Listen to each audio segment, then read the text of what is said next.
Kawan-kawan. Nah, kalau saya boleh barangkali memulai dari yang muda dulu, yaitu Mas Jamalul Insan. Jamalul Insan sebagai pemimpin redaksi iNews yang memang pemberitaannya lebih banyak juga ke daerah. Sebagian besar juga korespondennya ada di daerah ya. Ada sekian puluh stasiun TV di bawah iNews. Barangkali bisa memberikan gambaran, Mas Jamal. Bagaimana menurut Anda pemberitaan selama ini? Apakah cukup netral atau berpihak dan lain-lain, termasuk pemberitaan Anda sendiri? Silakan.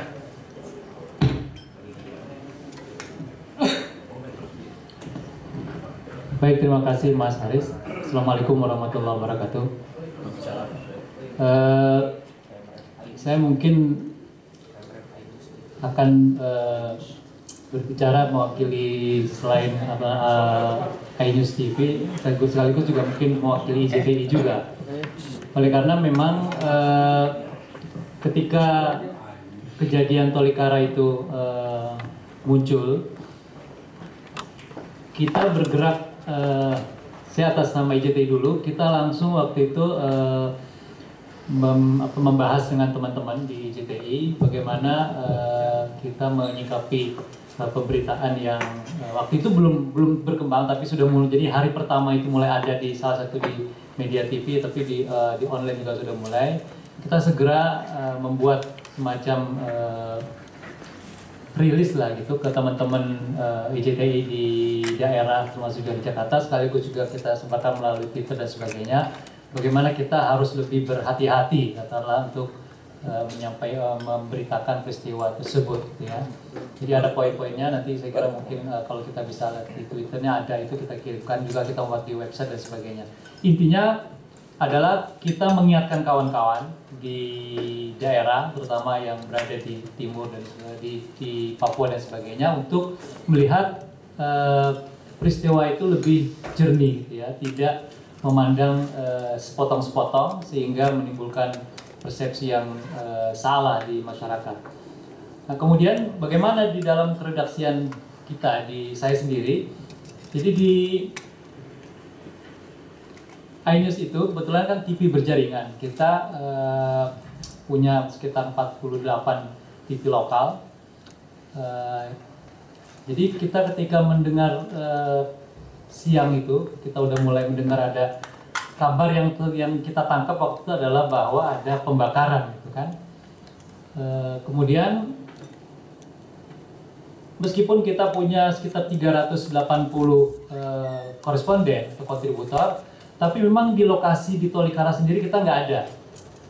Kita ada di Papua tuh, ada di Merauke, ada di Nabire, ada di Jayapura ada, tapi di Tolikara sini memang nggak ada orang yang di sana di lokasi itu. Jadi ketika kita kontak kawan-kawan kita di sana, memang nggak ada yang ada di lokasi, jauh kan, relatif jauh, sehingga yang kita putuskan adalah kita coba menahan dulu. Jadi kalau mungkin nanti bisa dicek, silakan gitu, bahwa kita ketika sampai siang aja kita belum menurunkan berita itu, karena kita memang merasa bahwa kita harus verifikasi lagi dulu, karena sementara di media sosial kan udah muncul tuh beritanya bermacam-macam, kita masih menahan, oleh karena kita ingin mendapatkan berita yang bisa kita verifikasi gitu ya. Jadi kemudian akhirnya pun berita itu turun juga bukan, jujur saja bukan berita dari lokasi, tapi keterangan dari kepolisian di Jakarta, yang memang ada juga pendapat dari kawan-kawan, lah kejadian di sana kok sumber kita hanya mengutip-ngutip di sini. Itu lebih pada pertimbangan kita bahwa kita memang nggak ada orang, belum ada orang di sana. Kita nggak bisa sulit kita untuk mendapatkan. Kalau ada yang menyarankan, udahlah telepon aja di sana siapapun, tapi kita agak khawatir gitu, belum bisa kita pegang gitu. Sehingga waktu itu kita putuskan kita coba ambil aja informasi yang memang sumber resmi. Meskipun di kita di redaksi sendiri terjadi ini juga silang pendapat juga, loh. Seperti tadi yang saya katakan, loh kenapa kejadian di sana, kenapa kita hanya pakai sumber-sumber yang resmi? Kita mengatakan bahwa untuk menenangkan yang sekarang ini, informasinya yang memang kita pegang yang informasi resmi dulu gitu ya. Kerusuhan Ambon itu kan, itu dunia sosmed saat itu saya tidak tahu sudah ada atau belum banyak ya, belum menjadi tren. itu kan orang berkembang pikirannya sendiri kan. Ditambah ketidakmampuan aparatnya. Sementara di Tolikara ini sosmed sudah berkembang, itu sangat membantu. Itu walaupun sosmed itu berkembang dengan caranya sendiri, dia tetap saling cross check pada akhirnya. Dan yang keempat menurut saya, dengan segala plus minusnya, perbedaan antara kasus Ambon dengan kasus Tolikara adalah kasus Ambon itu lahir ketika belum lama dari era reformasi, sehingga aparat itu kayaknya belum percaya diri. Bahkan ada yang mengatakan aparat itu seperti melepaskan diri dari situasi, sehingga situasi menjadi berkembang pesat dan seterusnya. Bahkan saat itu media ada yang sengaja membuat dua yang tentu secara memalukan buat secara kita secara jurnalistik. Tapi di Tolikara aparat sudah hadir pada kesempatan itu dan lebih percaya diri untuk menghandle situasi. Karena kalau tidak dihandle situasi, kita tidak tahu apa yang terjadi. Saya yakin sebuah kerusuhan sosial di Indonesia, hakikatnya orang Indonesia itu baik-baik.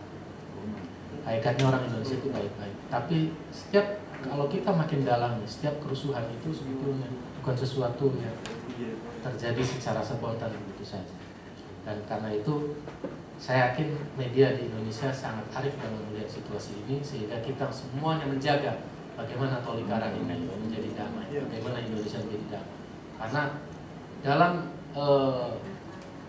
masyarakat yang terutama menyangkut isu etnik, isu agama, di sini minoritas, di sana mayoritas, di situ mayoritas, di sini. Dan harus lebih luas peliputannya di Papua seperti dilakukan di daerah lain. Karena memang tekanan-tekanan yang dialami oleh para warga. Kesadaran ini menurut saya sudah tumbuh. Apa yang terjadi di Eropa, yang terjadi di Amerika, apa yang terjadi di Indonesia, itu bisa saling berbalasan. Nah, karena itu satu-satunya adalah kita bertindak secara benar, secara baik secara jurnalistik maupun secara kita pribadi sebagai bangsa. Terima kasih.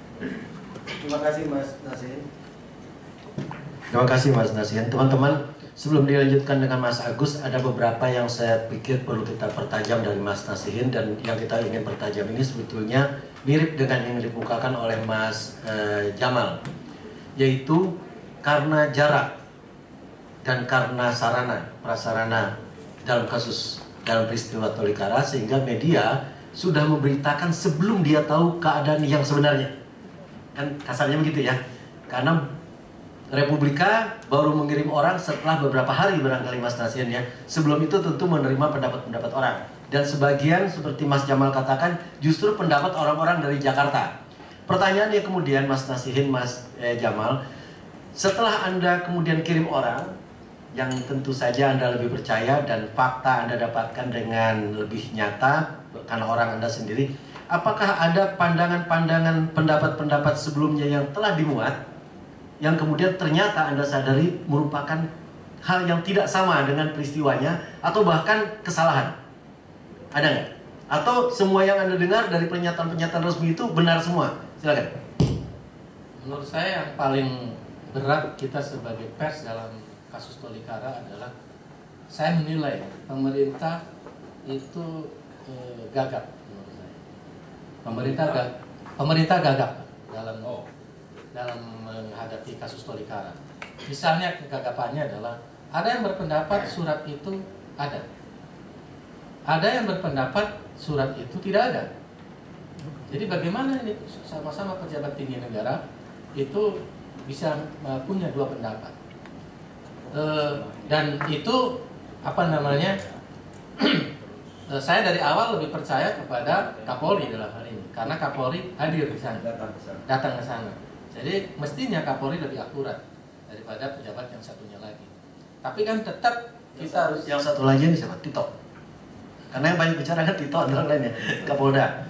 Nah kalau saya di sini kita sebut nama ya kan. Ya, semua sudah tahu lah. Kemudian yang kedua adalah ini masjid atau musola. Jadi ada yang berpendapat rata-rata itu para pejabat menyebut itu musola. Ternyata setelah kita cek itu masjid. Kami yang terkena lemparan bom di Maluku dan meninggal dunia.